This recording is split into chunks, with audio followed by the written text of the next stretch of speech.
O que é muito difícil, às vezes, para as pessoas que trabalham, né, com espiritualidade, com terapia, é achar que a gente é o salvador da outra pessoa e que a gente que está transformando a vida da outra pessoa e que a gente que está fazendo aquilo acontecer com a vida da outra pessoa. Eu fui entendendo um lugar de eu sou um canal, eu preciso estar presente. Para mim, a chave de ser um canal é estar na minha presença. Estar aqui agora, olhando no olho, percebendo o que a pessoa tá falando, o que as cartas estão dizendo. Então, sempre que eu me coloco como um canal, é isso, eu estou presente ali com aquela alma, com aquele ser, com aquela energia, e eu estou deixando uma dimensão muito maior, né, do que a gente aqui, trazer o recado que aquela pessoa está precisando ouvir. Então, realmente eu digo, não sou eu, é Deus, universo, como as pessoas quiserem chamar, que está trazendo ali mensagens através dessa presença, e a pessoa, claro, também ela tem que estar aberta, Claro. né, com o coração aberto, com a mente aberta.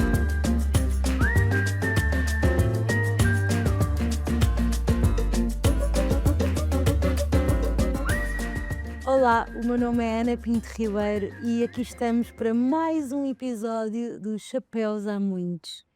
E hoje este episódio tem um sabor muito especial para mim, porque o meu melhor amigo deste mundo é o meu convidado. É o Gui Ortiz. Meu amigo. Eu tinha há muito tempo que eu esperava este momento, porque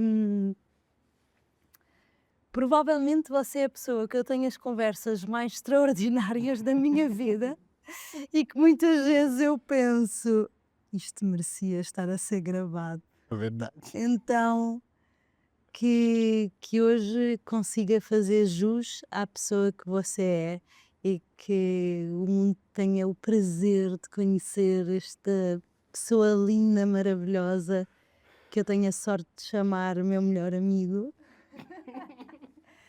O Dindo da minha filha Diana com o Dinho também, com o seu marido e os meus queridos amigos.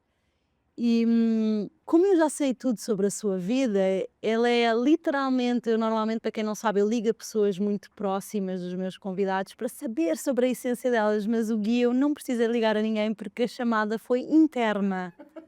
Oi, tudo bem? Como é que é o seu amigo? É isso mesmo. Bom. Então, como eu não sei, ontem eu disse ao Gui que eu ia convidar para o podcast e ele anda a esconder o chapéu que ele trouxe desde ontem. E como é assim a coisa mais novidade que eu não sei sobre ele, vamos começar exatamente por aí.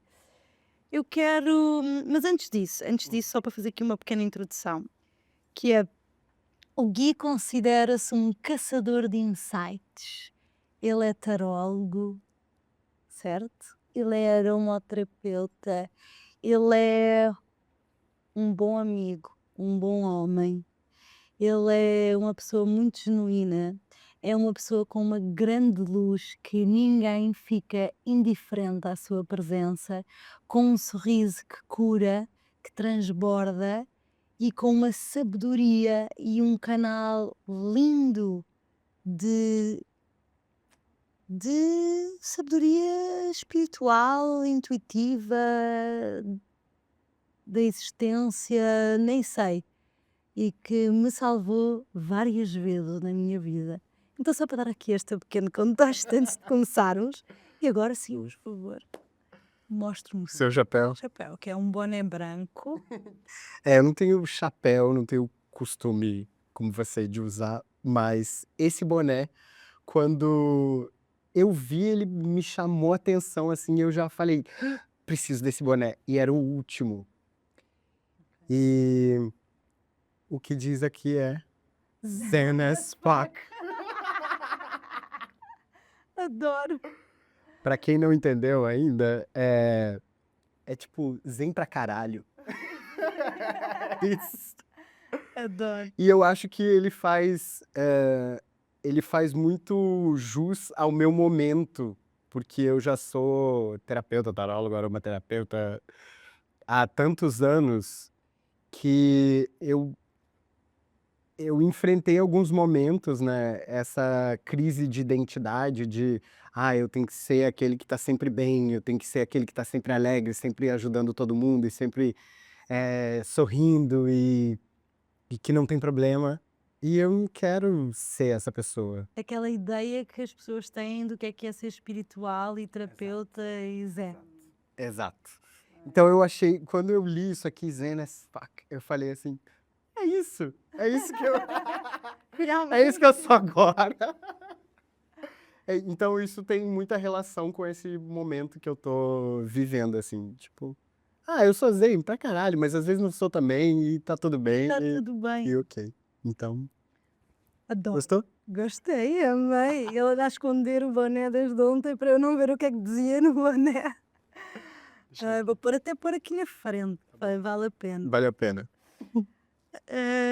Amigo, e esta.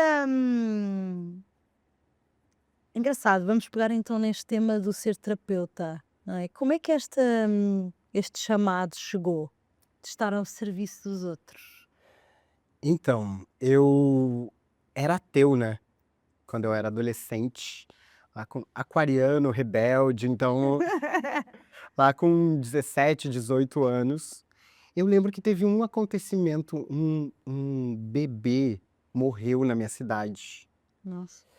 E foi, assim, aquilo me chocou muito e eu comecei a questionar, tipo, se Deus existe, como que um bebê, como acontece isso com um bebê, não sei o quê. Falei, então eu não acredito em Deus. Foi isso. Então, a partir daí eu virei, nunca tive conexão, não tenho referência na família de pessoa espiritualizada ou religiosa, que seja. E eu me deparei em 2008, quando eu estava com 19 anos, com o filme The Secret, O Segredo, que foi, né, todo mundo estava falando sobre a lei da atração. E nessa época eu me aproximei disso, porque a minha segunda mãe, assim, me deu essa dica. Eu dava aula de inglês na época. E ela falou, dá uma olhada nesse documentário aqui, que estão falando muito sobre isso nos Estados Unidos, quem sabe você usa nas aulas e tal. E eu assisti o documentário. Foi muito legal porque não falava em Deus, não falava em religião, em espiritualidade, falava sobre o poder da mente e como a gente podia mudar a nossa realidade através dos pensamentos, das emoções, da energia. E eu me identifiquei com isso e comecei a praticar. E quando eu vi que começou a dar certo no dia a dia, que eu falava, tipo, eu quero, não sei se eu te contei isso, mas Sim. eu quero atrair uma bala Butter Toffees de doce de leite. Tipo, eu queria testar a lei da atração. E aí alguém me oferecia e eu falava, não tô acreditando. Não tô acreditando. Era tipo coisas pequenas, assim. Provocando o universo Tipo, para ver. vamos ver se funciona. Vamos ver se funciona mesmo. E aí começou a acontecer, eu falei, então já sei. Eu vou realizar o meu maior sonho, que eu sempre tive desde criança, que é ir para o Rio de Janeiro para estudar teatro e ser ator. E a partir disso eu comecei a mentalizar, comecei a utilizar a lei da atração para isso. E uns meses depois eu vim de uma cidade pequenininha, que é a minha cidade, Quaraí, 24 mil habitantes no interior do Rio Grande do Sul, fronteira com o Uruguai, para o Rio de Janeiro, depois de 36 horas de viagem de ônibus, para ter uma nova vida. Eu tinha acabado de fazer 20 anos. Então, o meu caminho na espiritualidade começou por aí. E eu fui me aprofundando e lendo e fazendo cursos.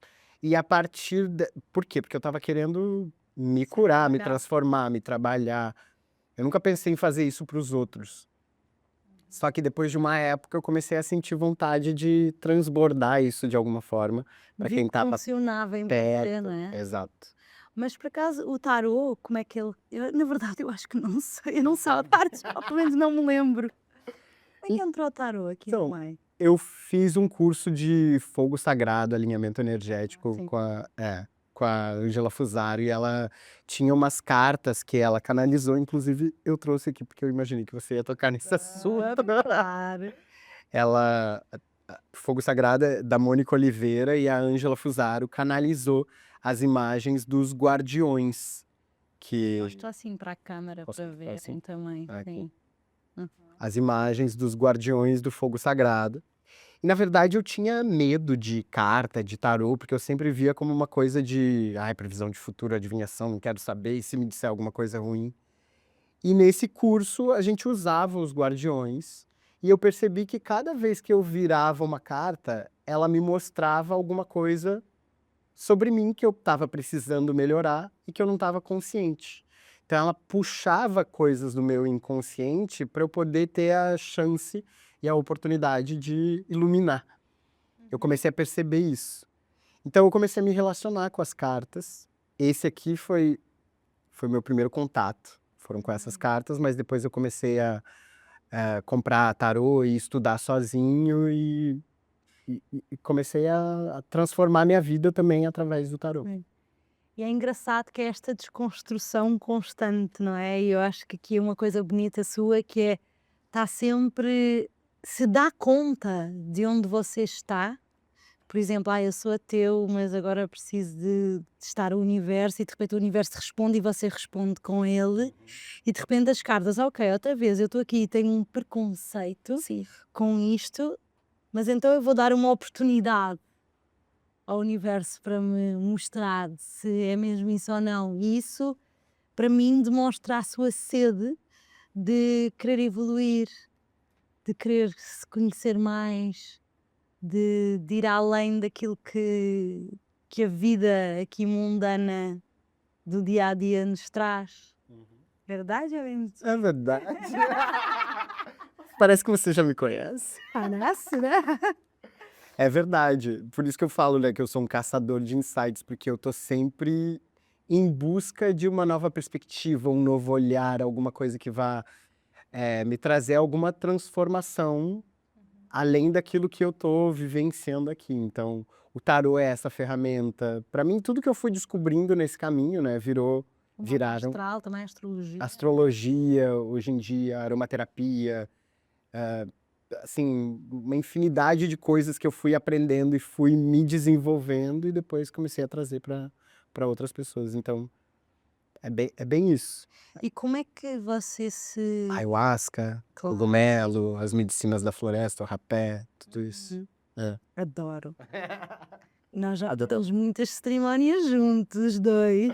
Exato. Nossa querida medicina que nos salva e que nos leva para lugares de transformação da nossa alma e que são plantas de cura mesmo, não é? Às vezes há muita desinformação sobre estas medicinas e são lugares de profunda transformação, não é para todos, mas para quem sente realmente o chamado, e eu posso dizer que nós os dois nos encontramos em lugares lindos aí Total. e que são viradas, são marcos. São São marcos. O Gui tirou uma carta para quer contar? Não pode Para esta conversa de hoje, e hoje de manhã ele disse, quer saber qual é a carta que saiu para a nossa conversa de hoje? E foi, mostra, Cadê? Cadê São Marcos? a São Marcos, o que é que significa? Ele mostra São Marcos, né? Realmente. Cadê ela? Ah, é a última. Era a última, É, porque era a claro. primeira. Aqui, São Marcos. Ela mostra São Marcos mesmo, marcos da vida, né? Sempre quando ele aparece, ele tá marcando alguma coisa importante, um novo ciclo, uma nova fase. Então, eu fiquei muito feliz quando esse guardião saiu, porque a gente já teve esse guardião num ritual de ayahuasca que foi importante, que foi um marco pra gente também. Eu acho que hoje também é um marco aqui pra gente. Sem dúvida. E quando nós estamos ao serviço, ou quando você está ao serviço de poder ser esse canal para alguém, como é que você se sente? Como é que você se posiciona nesse lugar? Entendi. O que é muito difícil às vezes para as pessoas que trabalham, né, com espiritualidade, com terapia, é achar que a gente é o salvador da outra pessoa e que a gente que está transformando a vida da outra pessoa e que a gente que está fazendo aquilo acontecer com a vida da outra pessoa. Eu fui entendendo um lugar de eu sou um canal, eu preciso estar presente. Para mim, a chave de ser um canal é estar na minha presença.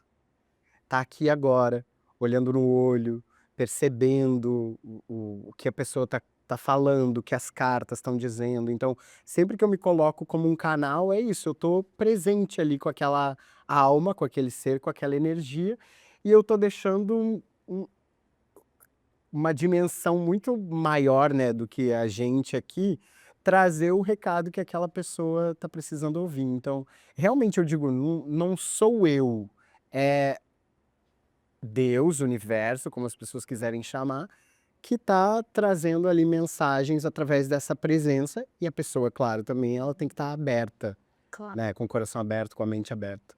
Mas E era também isso para eu estou mesmo a perguntar genuinamente. Eu sinto isso quando eu estou com você, então eu gostaria como é que você percepciona isso? E outra coisa muito importante e que nós falamos, que é a importância de nós fazermos o trabalho em nós mesmos para que não haja nenhuma projeção. Sim, é para que quando nós estamos ao serviço de alguém, porque eu também sou terapeuta, também trabalho com pessoas, como é que nós podemos estar ao serviço de alguém sem querer impor a nossa história? Exato. Então, para isso tem que haver esse vazio, Isso. não é? Esse vazio interno nosso.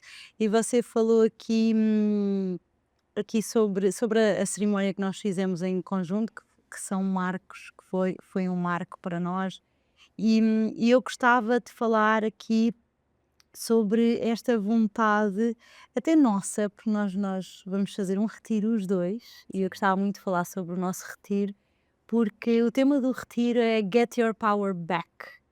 E este ano foi um ano de recuperar o nosso poder, dos dois. E muitas vezes nós falamos isso, mas muitas vezes nos vídeos do Instagram ou as coisas que saem, é muito difícil nós conseguirmos aprofundar um tema que é tão delicado, que é tão forte. E eu gostava de mergulhar consigo um bocadinho neste tema do poder, do nosso poder, do seu poder principalmente. E antes de irmos a um tema que nós já sabemos que nós vamos lá, que eu já lhe disse, primeiro gostava de ir ao tema daquela criança que, que era um miúdo diferente, na verdade. E que, como é que foi esta infância também? Como é que você, até porque você, como é óbvio, hoje em dia é casado com um homem, não é? Que tem um lindo, maravilhoso, nosso queridinho, que eu amo loucamente, Beijo. mas que e vocês têm a Essencial Orgânicos e montaram cresceram o vosso próprio negócio e têm uma história linda. Mas como é que aquela criança que se sentia completamente deslocada sentia e a relação também que depois desenvolve na relação com os pais, não é? Na sua mãe que tem um caminho e no seu pai que tem outro. Então pode contar um bocadinho, por favor? Vou ficar aqui. Bom, na verdade, eu sempre tive um jeitinho.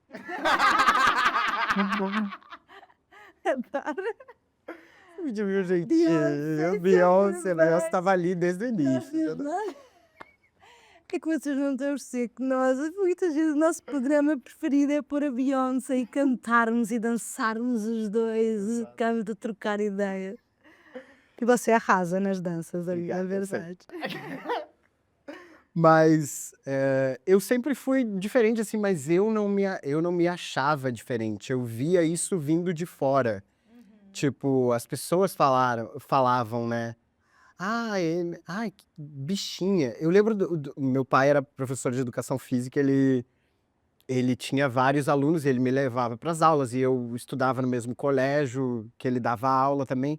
E eu lembro de ouvir, né, alguns alunos dele dizendo: Ah, olha lá, o bichinha do Beto, o pai Beto. O bichinha do Beto. E isso ficou. Mas eu nunca nem me questionava assim, será que eu sou gay ou não? Será que. Não. Sim, sim. Mas eu fui crescendo, eu gostava de brincar com o Ken da Barbie, sabe? Não gostava da Barbie, eu gostava do Ken. Eu adorava o Ken. Eu queria comprar um Ken uma vez. Eu pedi pro meu pai, ele falou: "Não". Falei: "Então eu vou fazer uma rifa". E aí eu Comprar. rifei um bolo de chocolate, vendi pros familiares, comprei meu Ken. Tá vendo? Decidido. Determinação. E E aí eu fui crescendo, no meio daquilo tinha um pouco de bullying na escola, mas não foi uma grande questão para mim na infância. Eu acho que um ponto que tocava era a reação do meu pai. Eu percebia, por exemplo, se eu fizesse assim, meu pai falava, endireita essa mão. Se eu falava um pouquinho mais fino, tipo, assim, ele engrossa a voz. Algumas coisas ele me dava alguns comandos, né? Sim. E eu percebi depois que eu fui estudar teatro e tal, não sei o que, o quanto meu corpo era travado por conta desses comandos, né, dele. Sim. A minha mãe era diferente, ela dizia, deixa ele brincar, não sei o quê. Mas meu pai não, era sempre aquele ponto duro, de Sim. dureza Sim. ali comigo. E foi foi na adolescência, eu comecei a ficar com meninas e gostava de ficar com meninos, nunca namorei, nunca transei com menino, então, mas até hoje eu sou virgem. Mas, É muita intimidade esta conversa. É. Quero dizer. mas ali eu comecei a perceber um certo interesse, né, nos meninos, tinha uma coisa diferente, e aí na adolescência começou a despertar pra isso, mas eu neguei total. Não pode ser, eu tenho que ser homem, eu tenho que ser macho, Estava implantado mesmo essa ideia. sim, e eu lembro que eu pensava assim, eu prefiro me matar do que Uau, ser gay, sabe? uau. E, e aí teve um episódio de uma amiga minha com 15 anos que ela se tirou a vida e é, tipo, minha amiga, assim, filha da minha segunda mãe, então era, sabe, e eu tinha 15 anos também, então foi muito chocante pra mim. E eu lembro que a partir disso, aquela ideia de, se eu for gay, então vou me matar, acabou. Acabou. Deu uma aquietada, assim. Mas pra você ver o nível que era, né, Sim, do medo, da vergonha, de tudo, não é? E de por- repente vem o mistério e traz um despertar difícil, não é? sim, sim. E foi, o que eu ia falar é que nessa época, eu sou de uma cidade muito pequena no Rio Grande do Sul, Sim. 24 mil habitantes, então todo mundo sabe da vida de todo mundo.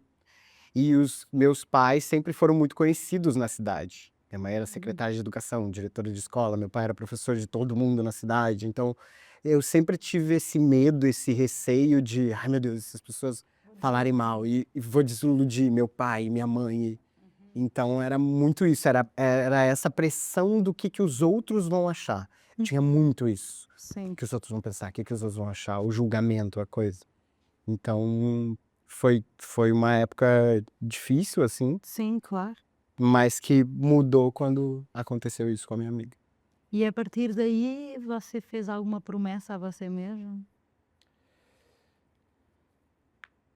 Eu vi o sofrimento, né, da mãe dela e eu sofri muito também, então eu não cheguei a fazer uma promessa, mas eu acho que foi um lugar que eu encontrei e dependendo também eu até encontro às vezes como quando tô muito mal, quando eu estive muito mal em algum momento, uma fuga, né, disso, de querer desaparecer, de querer sumir, de querer acabar com tudo. Então, não desenvolver a ideia de fato, mas ter esse tipo de pensamento. E não cheguei a fazer nenhuma promessa pra mim que eu não faria isso, mas eu lembro que algo dentro de mim mudou Deu aquele nessa clique de, bem, isto tenho que ter atenção àquilo que eu estou a pensar e acho que há tanta gente que às vezes tem este tipo de pensamentos, não é? E como é óbvio, eu gostaria de aprofundar um bocadinho mais para o medo que nasceu daí, certo? Nós conversamos muito na nossa intimidade sobre esse medo e que é uma coisa real. E se você pudesse desenvolver um bocadinho sobre este medo da morte, certo? Que é presente. Sim. Está pronto para ir a esse lugar? Vamos. De mãos dadas. De mãos dadas. Eu acho que isso foi uma das coisas que acabou me levando para esse lado sombrio da mente, que acaba construindo coisas que não são agradáveis de se ver aqui dentro, ou de pensar. E o que ficou muito foi esse medo da morte como perda, né? Perder alguém que é importante para mim, perder alguém que eu amo, perder. Uhum. E isso me consumiu por muitos anos. Acho que esse episódio com a minha amiga foi um marco mesmo de ter um propósito, assim. Eu vejo que teve um propósito de despertar dentro de mim todas essas coisas para eu poder iluminar isso, para eu poder mudar. Porque viver preso nesse medo da perda é muito ruim. Eu sinto que me limita em muitas coisas. Muitas coisas. Então, medo de perder. Meu irmão mais novo é tipo uma referência de filho para mim, né? São 15 anos mais novo. Então, medo de perder meu irmão. Eu lembro que quando ele era pequeno eu tinha muito isso com ele, como se fosse um filho. Então, isso começou com ele. Depois, meu marido, medo de perder meu marido. Ai, minha melhor amiga, medo de perder minha melhor amiga. Então, é muito ligado às pessoas, né, que são importantes. Meus cachorros, ai, medo de perder meus cachorros. Então, isso no dia a dia acaba consumindo uma energia que poderia, né, ir para um outro lugar e criar maravilhas. E acaba que trava, que puxa para trás. E não é porque eu sou terapeuta tarólogo, trabalho com astrologia, aromaterapeuta, que eu não tenho os meus medos, que eu não E que tenho você ainda por cima tem esta alegria, esta presença tão genuína. Este homem é um homem que tem sempre um sorriso, tem sempre um olhar, tem sempre uma gargalhada, enche a sala de luz e muitas vezes, às vezes o que as pessoas veem é esse homem que também faz parte de você, mas como nós falamos muito os dois e até uma grande professora minha dizia, nós temos o tamanho da nossa sombra é do tamanho da nossa luz. E, e eu lembro-me do que você me contou este ano quando nós estávamos a falar sobre lançar o retiro e que isso marcou-me tanto, porque nós estamos a lançar o retiro e o Gui falou sobre que ia contar uma coisa que tinha acontecido na vida dele este último ano, que foi muito dura e tal. E às tantas houve alguém que foi à sua loja, não foi? Foi assim alguma coisa do género. E que falou que tinha um amigo, ou como é que era? Conta só a história, como é que era? Alguém que foi lá. Foi essa cliente lá na loja e ela falou assim: ai, eu vi um vídeo seu que você falou, que eu gravei um vídeo, na verdade, falando que nos últimos meses, no último ano, eu tinha passado por alguns desafios e que eu estava me sentindo mais pronto para compartilhar isso, mas que ainda não estava na hora. Uhum. Eu fiz esse vídeo. E começando, né, a colocar para fora, assim. E aí foi essa cliente na loja e falou: o que que houve com você? Fiquei preocupada que eu vim aqui na loja te ver. E teve um amigo meu até falou: ah, não, isso é marketing.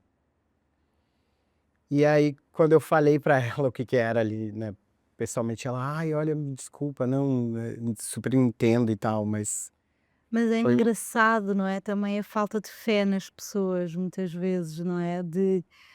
Hum, Às vezes nós tentamos dar um passo e esse é que é o perigo, às vezes, das redes sociais, porque elas não conseguem transbordar genuinamente tudo o que é a essência de cada um. Por isso é que estas conversas neste podcast são tão importantes, que é o que é que está por detrás desta história. Eu fiquei super impactada porque achei a falta de fé que nós temos uns nos outros, não é? Por conta de toda a existência, por conta de tudo, da forma como a dinâmica, como as coisas correm. E de repente aquele vídeo, aquele passo que foi tão importante, que eu sei, foi tão importante para si, dar este passo de começar a abrir este tema, e de repente logo vem alguma coisa para tentar desgastar. Sim, de alguma maneira. sim. Então, será que você gostaria de partilhar aqui o que é que aconteceu? Sim, Meu Deus. sim. Você me perguntou do meu poder, né? Sim, Eu acho que nessa época que eu descobri a lei da atração, eu vejo que eu me empoderei. Eu percebi, né, com 19, 20 anos, que eu tinha o poder de mudar a minha vida, que eu tinha o poder de mudar a minha realidade. E esse poder, ele me nutriu por muito tempo, porque ele foi o que fez a minha vida ser construída do jeito que ela é hoje. Meu casamento foi fruto disso, a nossa marca Essencial Organics, ou, enfim, vir para o Rio de Janeiro, viver a vida que eu tenho hoje é por conta desse despertar lá atrás e desse poder. Em 2016, isso também foi uma coisa que eu nunca contei online, Instagram, YouTube. Mas em 2016, primeiro, eu tive um acidente de ônibus indo para São Paulo dar uma palestra. O motorista dormiu, o ônibus virou e eu fiquei pendurado pelo cinto de segurança. Eu tive um arranhão, mas eu saí assim, peguei minha mochila, saí, peguei uma carona, fui dar a palestra e depois eu não tive. Quando eu fui processar aquilo, foram alguns meses depois, um estresse pós-traumático, eu entrei em depressão. E no meio disso tudo, eu sinto que foi um momento que eu perdi o meu poder. Que eu perdi a minha fé e essa coisa de, cara, eu crio a minha realidade, mas como que eu atraí esse acidente? Como que eu criei isso? Como que eu criei uma depressão? Eu sou terapeuta, eu tô depressivo, como é que eu vou ajudar as outras pessoas? Então, aí foi um momento que eu sinto que eu perdi o meu poder. E você conseguiu identificar porquê dessa depressão? Foi porque eu não conseguia, na verdade, teve duas coisas. Uma é que pra mim foi uma puxada à terra, tipo o universo dizendo, ó, você é espiritualizado, você medita, você consagra ayahuasca, mas você continua sendo um ser humano. Você tá aqui no mundo da matéria. As coisas podem acontecer. Você não tá a salvo. Uhum, e mexeu naquela ferida outra vez da relação com a morte. Exatamente. Então eu me senti fragilizado com tudo, com a matéria, com o Uhum. mundo físico. E qual foi a tua pergunta? E razão da depressão. É, e É esse foi engraçado um quando ponto. nós tocamos, eu vou só aqui explicar às pessoas o que é que acontece. Muitas vezes, quando nós tocamos em partes muito sensíveis nossas, há uma parte que apaga, que é a estratégia de defesa, percebem? Então nós podemos ficar freeze, não é? Tipo, congelar, fugir ou lutar. Normalmente são as reações ou ficar dormentes. Então é normal que reparem que às vezes ao longo da conversa, em certos momentos, ele esquece a fio, porque é muito forte aquilo que nós estamos a falar aqui um com o outro. São coisas que ele nunca partilhou com ninguém, são coisas que talvez nós os dois tínhamos falado e partilhado na intimidade. E então, na delicadeza de trabalhar com um ser humano, e este podcast eu sinto às vezes que estou numa viagem, numa terapia com as pessoas, para poder mesmo inspirar e com imenso respeito com quem está ali. Então eu também quero dizer que se tivermos a ir muito longe, está tudo bem em não ir a certos lugares. Está bem? Amiga, com você, eu vou. Eu me jogo, me entrego, então. Portanto, é assim. Então vamos. Mas o que é que foi a razão então? E a, Foi essa coisa então, da pra mim, morte, não é? Realização e. exato, esse medo da fragilidade da matéria. E a outra coisa foi que eu percebi que eu não estava conseguindo expressar a minha tristeza, o meu medo, a minha angústia. Eu precisava gravar. Impedia. Eu colocava pra dentro. Eu não posso mostrar as minhas fraquezas, os meus medos, porque eu faço vídeo pra internet falando de tarô, falando de meditação, Tem que estar falando sobre lei alegre. da atração. Eu tenho que estar bem, tem que estar. Então o acidente, ele me deu uma chacoalhada nisso e ele falou: Não, você tem que expressar, você tem que colocar pra fora". E foi um momento muito importante mesmo pra mim, porque foi uma virada ali no meu posicionamento. Tinha coisa que eu não falava, não, deixa, tudo do jeito que os outros querem. Não, Eu comecei a me posicionar diferente. Eu acho que a depressão, ela me pegou aí, porque eu tava só engolindo os sentimentos, as emoções e não tava... Aliás, Foi... você é uma pessoa naturalmente super autêntica, então quando deixa de estar na sua verdade, começa Exato, a vir para cima, não é? exato. E dessa forma, enfim, tiveram várias coisas que foram boas que vieram disso, né? Do acidente, ele foi um marco também pra mim, mas foi no meu retorno de Saturno, e que costuma ser uma crise difícil, próximo aos 30, e, e disso vieram muitas coisas boas, porque eu encontrei formas de expressar tudo isso, e me curou, de verdade, me curou. Então eu me empoderei de novo. E agora, nos últimos meses, eu senti que eu perdi de novo o meu poder. Foi mais um baque da vida que veio.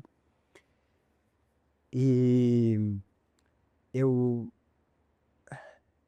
tava numa noite conversando com meu irmão mais novo, esse que é uma referência de filho pra mim, né? E a gente não conseguia desligar o telefone, a gente falava, a gente falou por mais de 2 horas.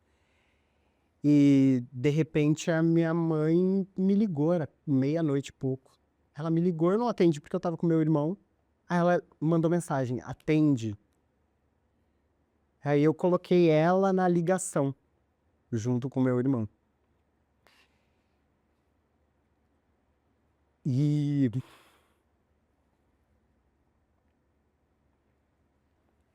ali, quando ela abriu o telefone, né, ela falou, Guilherme, Bernardo, o pai de vocês morreu.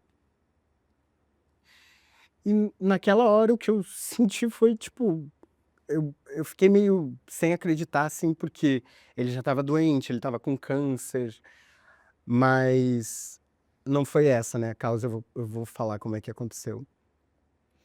Mas foi um baque porque ele estava bem, ele estava se tratando, eu tinha viajado para lá, tinha passado 10 dias com ele, estava uma alegria e tudo bem, e ele fazendo o tratamento e tal. Então eu fiquei meio sem reação, assim, na hora, eu nem chorei nem nada, e já era meia-noite. Eu desliguei, eu falei, tá bom, eu vou ver o que eu vou fazer. Minha família toda no sul, né? E aí eu lembro que eu pensei, eu vou dormir e amanhã eu resolvo. Tipo, eu falei, não, eu acho que eu tô confuso, eu vou acordar meu marido. Já tava dormindo. Aí eu fui lá e falei, amor, minha mãe acabou de me ligar e disse que meu pai morreu. E aí quando eu falei isso, eu comecei a chorar. Acho que foi aí que deu o clique que eu percebi de verdade. E aí ele, meu Deus, aí a gente já começou a ver voo, eu comecei a arrumar algumas coisas assim, eu tenho que ir, eu tenho que ir, eu tenho que ir. E aí, de repente, né, eu vou falar com os meus irmãos, eu tenho um outro irmão do meio. E aí eu vou ligar pro meu irmão pra saber como é que eles estão, eles estavam juntos, aí liguei. E aí eu, Fabrício, como é que tu tá e tal, não sei o que, ele, tô mal. E eu, mas vocês sabem o que que aconteceu? Porque a mamãe não falou, não sei o que que aconteceu, como é que foi. E tava o Bernardo junto com ele, eu no telefone, em vídeo. Eu não sei o que que aconteceu, me explica, que eu não tô entendendo nada. Ele, mas vocês não sabem que o papai... Vocês não sabem que o papai se jogou da ponte? Ele se matou. E aquilo pra mim foi, mais uma vez, a morte, o suicídio. E tudo que veio depois disso, nesses últimos meses, foi me desafiando nesse lugar de a fé na vida, a fé de que eu crio a minha realidade. Eu lembro que quando eu recebi essa notícia, eu falei pro meu marido, depois eu voltei pro quarto e falei pra ele. Eu lembro que quando eu falei pra ele, eu deitei assim na cama, chorando e berrando assim, e eu lembro que veio um pensamento que veio. Tá vendo? Criei isso também. Hoje eu tenho um outro entendimento, mas eu acho que os últimos meses para mim foi de resgatar mesmo esse poder, essa fé na vida, esse acreditar que mesmo um dos meus piores medos acontecendo na minha vida, porque eu sempre tive essa coisa de medo de, ai, e se alguém se matar, e constantemente, né, pensando nisso, me trabalhando nisso também.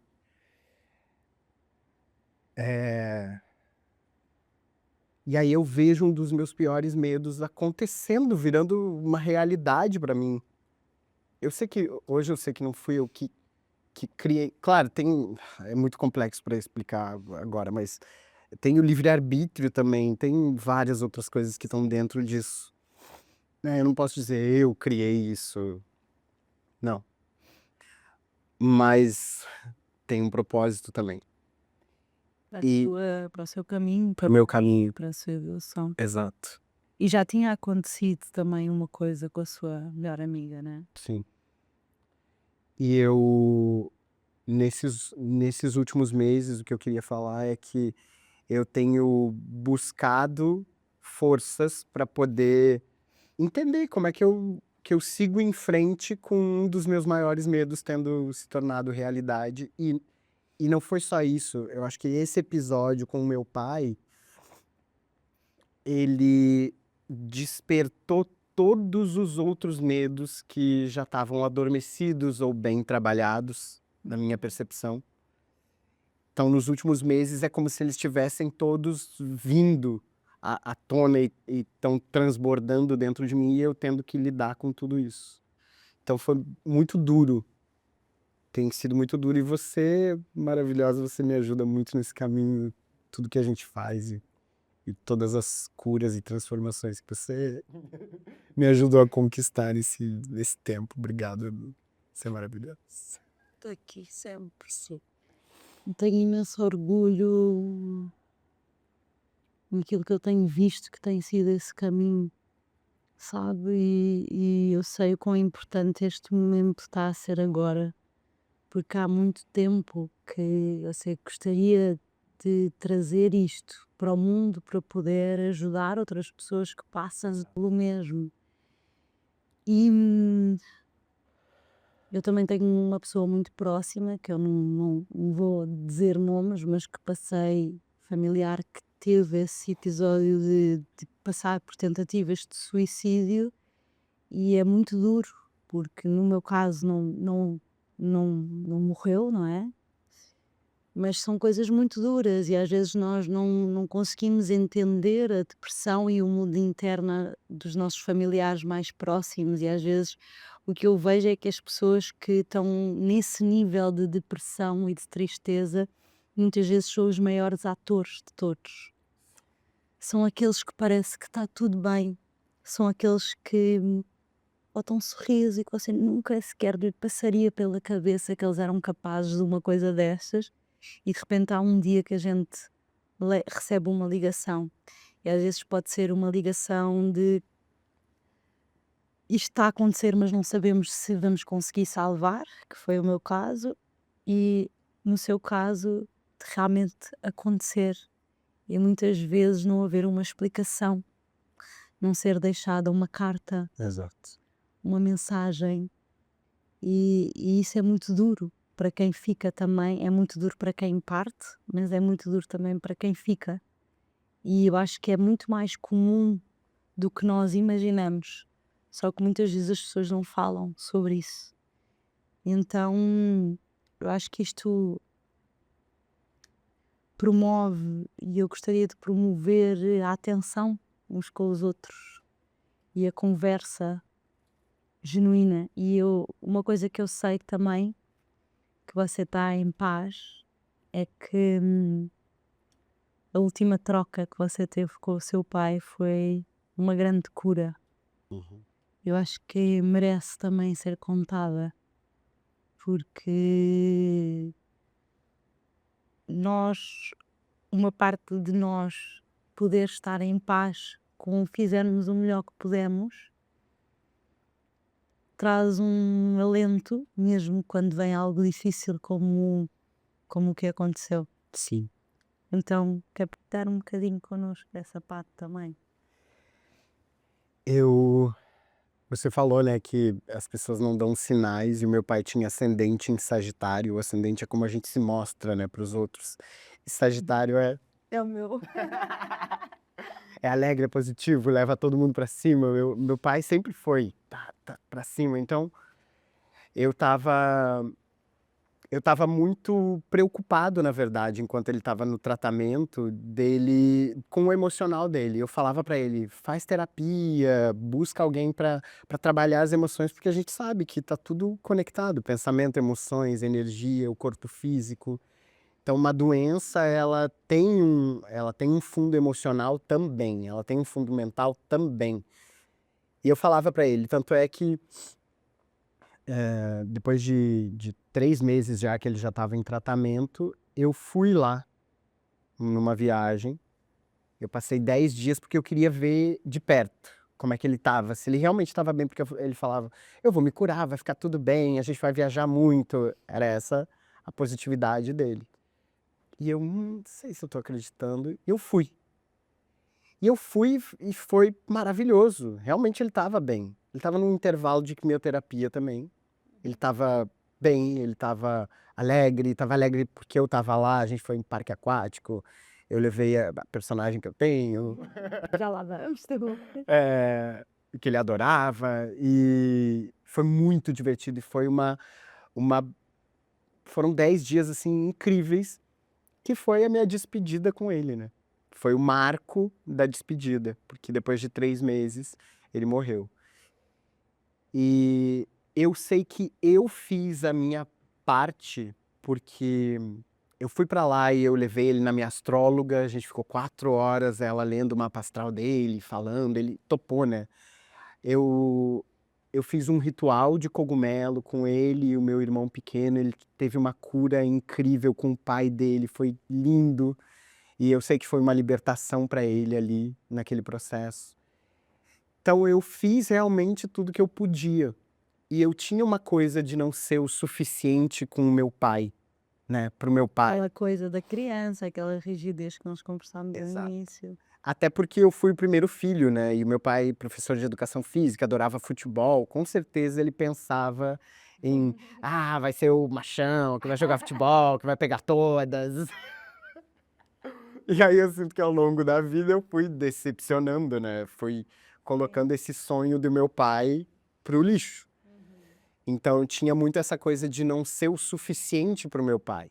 E isso reverberava na minha vida em várias outras coisas. E quando ele morreu, eu, num ritual de cogumelo que eu fiz no Dia dos Pais, sozinho, em casa. Gente, só pra quem tem experiência, tá? Não é pra fazer Por favor, isso sim. sozinho em casa. Eu já tenho bastante experiência com isso. E eu tive essa sensação de que, mais uma vez, eu não fui suficiente para o meu pai, porque eu deveria ter percebido, porque eu deveria ter ligado mais, eu deveria estar mais junto, eu deveria ter perguntado, deveria, e até que veio uma coisa que falou: não, eu fui o suficiente para o meu pai. Eu viajei, eu levei ele na minha astróloga, eu fiz o ritual de cogumelo, ele já veio conhecer meu marido, sabe, tudo que aconteceu nos últimos anos foi incrível, então sim, eu fui o suficiente para o meu pai. Hoje eu consigo ter essa clareza e integrar isso em mim. Ah, pô. Não foi fácil, Não. foi um caminho, foi um trabalho. Todo um trabalho. Todo Mas no trabalho. final do dia é para isso que nós estamos neste trabalho, não é, amigo? Exato. Fico tão orgulhosa, tão feliz e com isso vou pegar na outra parte maravilhosa da cura também, que é a Jolanda Conchota, que é a personagem que você criou, que explica, por favor. Bom, voltando um pouquinho naquele acidente que eu tive em 2016, uma das coisas que eu fiz para sair da depressão eu comecei, realmente, eu peguei um caderno e eu fiz uma lista do que podia me ajudar a sair daquilo.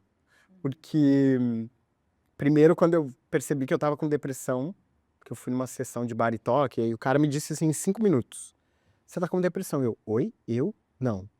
Como assim? E aí depois eu fui percebendo e eu falei, tem uma coisa que eu não tô fazendo que eu preciso. Eu senti um negócio na minha garganta, como se eu não conseguisse engolir direito. Eu já tava achando que era uma doença que eu ia morrer, que tudo isso aí. Começava o medo todo a vir O medo, começava, ai, vou morrer, vou morrer, vou morrer. E eu falei, eu tenho que expressar. Isso aqui é um sinal de que eu não tô conseguindo colocar pra fora, expressar algumas coisas. E eu tava há 4 anos já sem fazer teatro. E eu falei, eu vou voltar pro teatro. Voltei. Comecei a construir essa personagem, comprei uma peruca, um sapato, tarará, comecei a construir. E a gente... Eu e a Jolanta. Na verdade, eu pedi pra minha mãe uma ajuda pra escolher o nome dela. Porque eu sabia que ela ia ser uma mistura do meu artista com o meu terapeuta. Eu já queria isso há muito tempo. E nesse momento eu consegui. Eu falei, ela vai ser taróloga. E eu não conseguia fazer uma voz fina. E eu lembro, num laboratório que eu tava fazendo comigo mesmo, falei, se eu fizer em espanhol? Aí ficou mais fina, meu amor, assim. E aí eu encontrei a voz, eu falei, tá isso. A piada pronta seria, ela é do Paraguai, mas eu sou, né, minha avó é uruguaia, eu sou da fronteira com o Uruguai. Ela vai ser uruguaia. E aí eu criei essa personagem. E já fazia uma coisa ou outra com ela, só que num ritual de ayahuasca, eu recebi uma mensagem pra fazer uma transferência. Eu falei, como assim transferência? Eu falando, né, com mistério. mistério. Como assim uma transferência? Uma transferência de toda a história da tua mãe pra personagem, pra Jolanda. Qual é a história da minha mãe? A mulher que foi deixada pelo marido, foi tocada por uma mulher mais nova e veio pro Rio de Janeiro. Eu fui lá e busquei minha mãe e meu irmão com 5 anos. Ele tinha 5 anos. E veio pro Rio de Janeiro mudar de vida. Só que a minha mãe, todo esse tempo, 10 anos depois da separação, ela ainda sofria com depressão, sofria muito ainda e culpava meu pai, não perdoava, e eu não conseguia ajudar minha mãe. E era muito difícil a nossa relação nessa época. E quando veio esse insight, contar toda a história da tua mãe através da personagem Jolanda, eu falei assim, mas o que eu vou ganhar com isso? E aí, a mensagem que veio foi, você vai se curar, tua mãe vai se curar, teu pai vai se curar, teus irmãos vão se curar, e todo mundo que se identificar com a história também vai se curar. Falei, então tá, então tô aberto para fazer a transferência.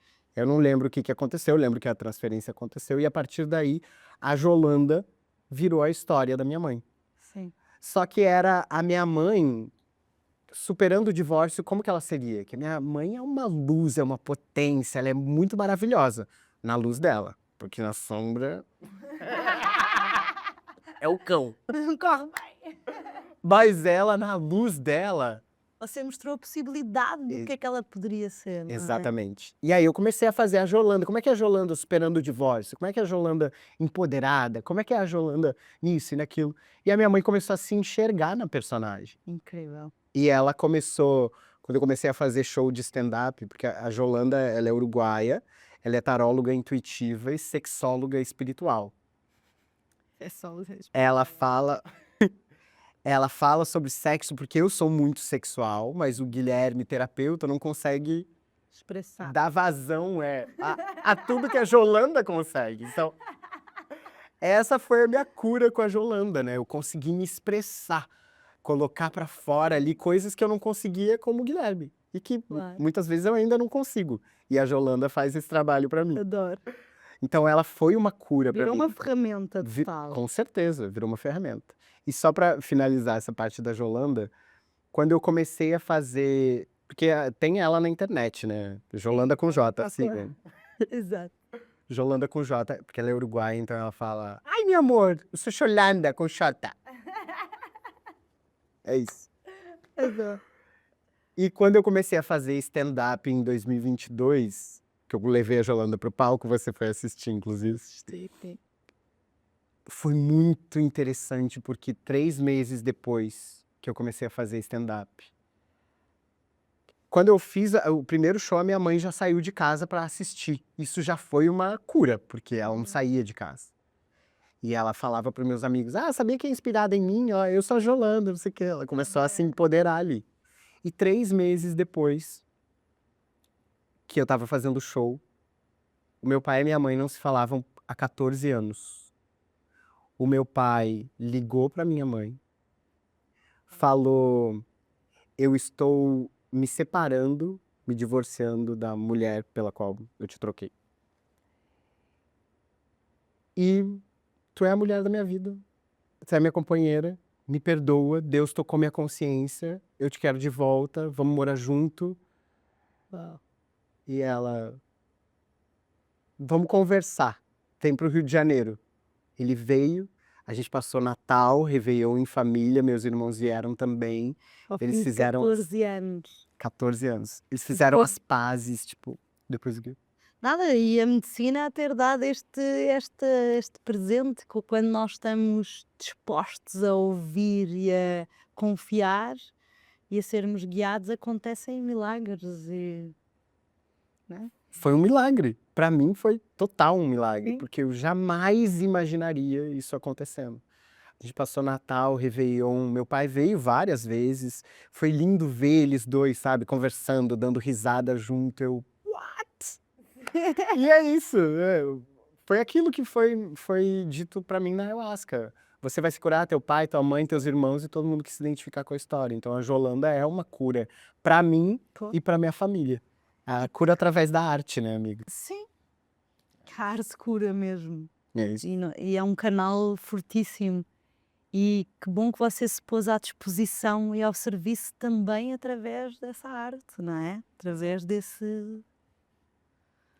Que é uma forma de ser canal também, né? Sim, sem dúvida alguma. É isso. E como vêem a força, a potência que é o papel de um filho, ou o papel que nós podemos ter nas nossas famílias, que pode transformar totalmente a forma como a dinâmica familiar se dá. E se estivermos a fazer tudo aquilo que está alinhado com a nossa verdade. E outra coisa que eu quero falar aqui um pouco, porque é altamente inspiradora, é a sua relação com o Dimi, que vocês estão juntos há quantos anos? Quase 14 anos. E que eu participei da renovação de votos agora.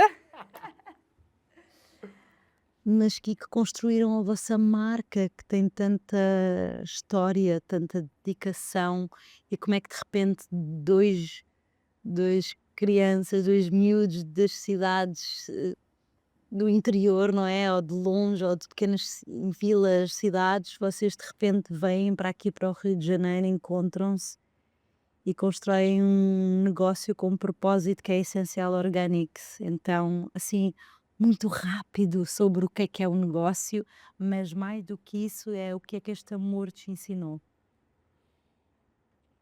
Te ensina todos os dias. Bom, o negócio... Só um parênteses, senão minha mãe me mata. Hoje a minha relação com ela tá maravilhosa. Antes disso. Que bom. Com o meu marido, a gente... Ai, tem tanta coisa pra falar, daria um podcast inteiro só disso. Mas a gente tem essa marca de produtos naturais, veganos, com base na aromaterapia, que surgiu em 2013, quando a gente tinha acabado de casar. Que eu participando de uma roda de cura, eu comprei um sabonete com óleos essenciais, que nem sabia o que era na época. Dei de presente pra ele, ele adorou, a gente amou o sabonete. E ele falou: minha avó fazia sabão pra lavar roupa na cozinha, assim. Eu vou procurar uma receita, não deve ser difícil. Pra mim é. Muito bem. Aí ele fez um sabonete, embalou, deu para alguns amigos de presente, e aí falou: "Ah, vou começar a comprar óleos essenciais, vou começar a fazer", começou a fazer em casa, a gente começou a vender na feirinha do nosso condomínio, e depois, logo em seguida a gente abriu um quiosque com a Essencial Organics, e aí loja e mais outra loja, e esse caminho já faz 11 anos.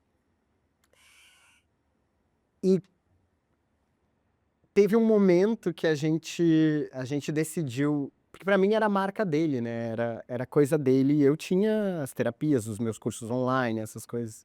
E teve um momento em 2018 que a gente se fundiu no trabalho também, porque tudo a ver uma coisa com a outra, não sei Sim, como eu não sim. percebi antes aquele, mas tem um momento para tudo. E trabalhar junto a partir daí, com a marca, com tudo que envolve isso, né, com o casamento, é um desafio e tanto todos os dias. Então, você me perguntou o que que eu aprendi, né, com esse amor. Eu aprendo todos os dias, porque a gente tem os propósitos parecidos, a gente tem a ética, a moral, o respeito, tudo isso muito parecido, mas nós somos 2 pessoas completamente diferentes, né. É. E o que esse amor me ensina todos os dias é que o que ele tem pra mim, que é demais, é o que eu preciso aprender com ele, que eu tenho de menos. Aham. E o que eu tenho de mais é o que ele precisa aprender comigo, que ele tem de menos. Então, essa troca, essa dança, né, como você gosta de falar, essa dança infinita, ela faz o nosso relacionamento florescer um pouquinho mais a cada dia. Porque eu vejo muito assim que eu trouxe a espiritualidade, por exemplo, para a vida do Dinho. Uhum. E ele trouxe o empreendedorismo para minha vida, Sim. né. E a Essencial Organics é uma mistura desses 2, porque ela é uma marca com todo esse propósito espiritual de trazer bem para as pessoas, de fazer transformações. Então, acho que é o maior ensinamento, assim, que eu tenho na minha relação é poder trocar nesse lugar. E E eu e ter assisto. paciência e ter muito amor. E Como uma pessoa que frequenta a vossa casa, que eu digo que a casa deles os dois é o meu refúgio. Se eu algum dia desaparecer e ninguém souber onde eu estou, vai ser lá que eu vou estar, escondida, porque é mesmo um lugar de puro amor, amizade, cuidado, de nutrição mesmo. É um refúgio e o Dinho é uma pessoa maravilhosa, o meu querido amigo, cheio de talentos, que cozinha maravilhosamente, alquimista. cuida de nós, é um alquimista. É uma honra estar ao vosso lado. E pronto, e muito mais, nós estamos quase a chegar ao fim, estou a correr e nós ficamos aqui 3 horas a falar e muito mais. Mas vou fazer uma das perguntas que nós fazemos sempre, que eu faço sempre aqui, que é: se o boné fizesse você viajar atrás no tempo, Hum. o que é que você voltaria a viver? Que dia, que momento é que você viveria de novo? Pode expressar as sensações, as emoções e quem é que lá estava, o que é que aconteceu. Ou então o que é que você mudaria e fazia diferente?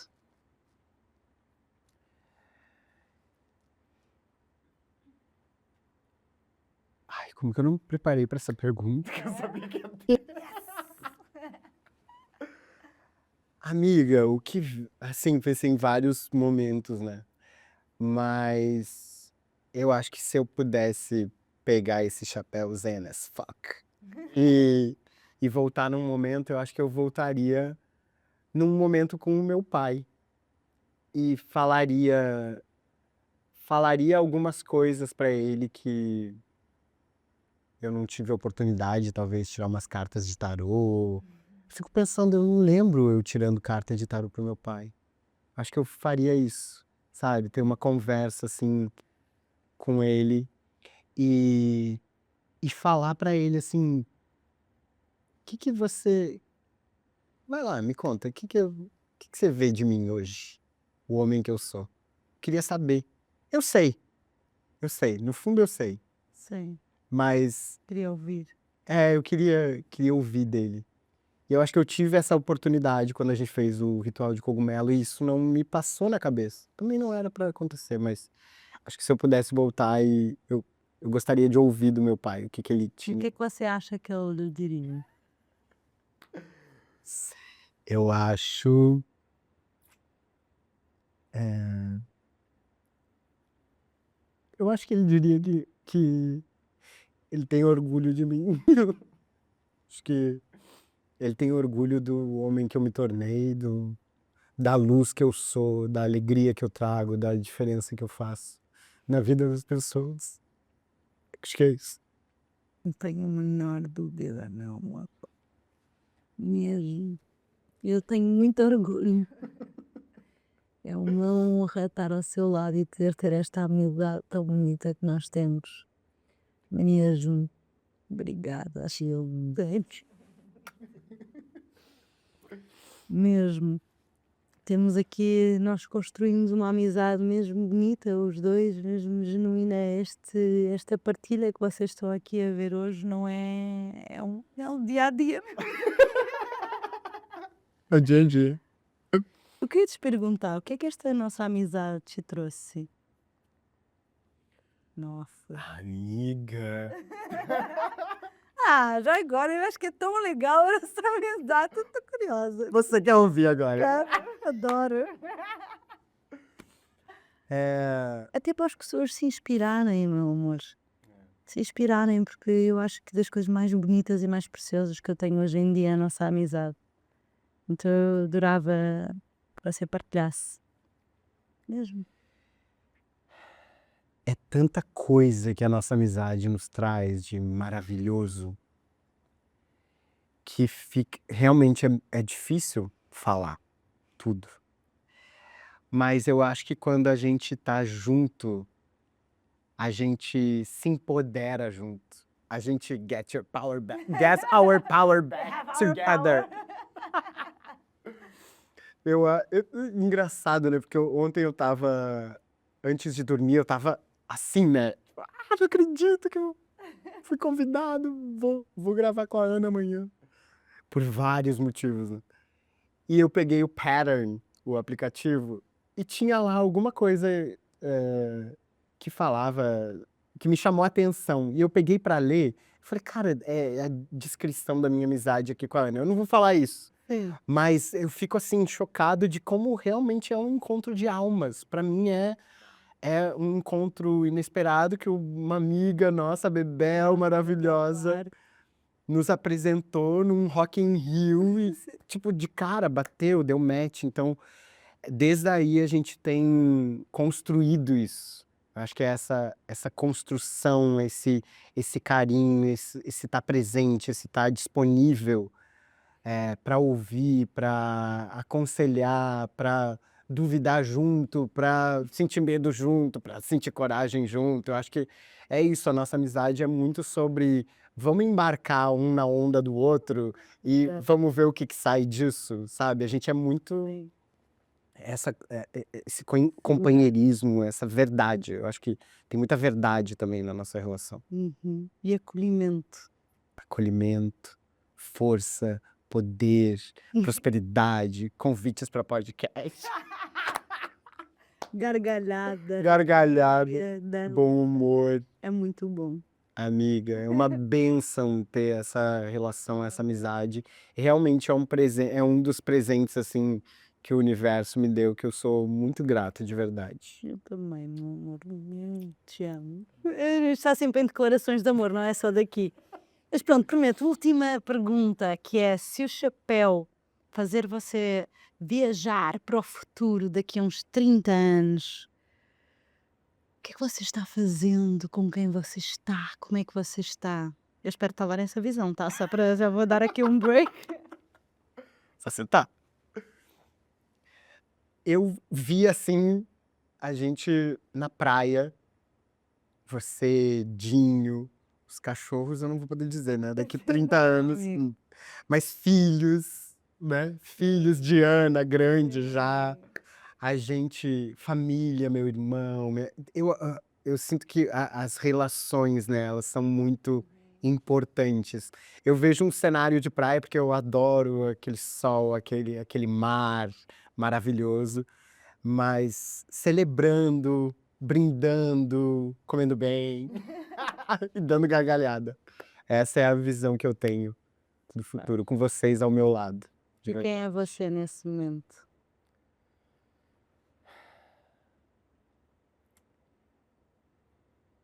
Um cara realizado em todas as minhas potencialidades.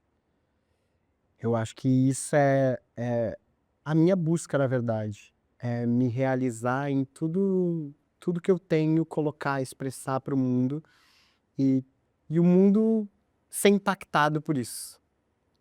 O mundo Beneficiar. se beneficiar. Porque tudo começou em querer ser ator lá com 9, 10 anos de idade. Eu fui estudar inglês porque eu queria ser ator em Hollywood, ganhar o Oscar e fazer meu discurso em inglês, e isso que me levou, né, Adoro. pra toda essa coisa de ser ator. Mas hoje eu me vejo que o que eu quero, na verdade, é estar realizado.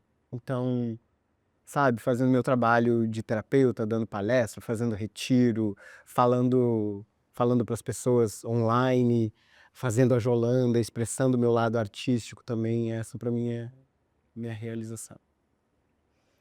Rua, que assim seja, Matilda, me seja. Ai, Calma. Conta. Eu tenho um presente para você. Tem um presente então? Eu quero te dar Não. as minhas cartas, minhas primeiras cartas, porque eu sei que você tem talento para isso. Não acredito. Eu quero que os guardiões te protejam, te guardem. Pra você. Obrigada, meu. É seu.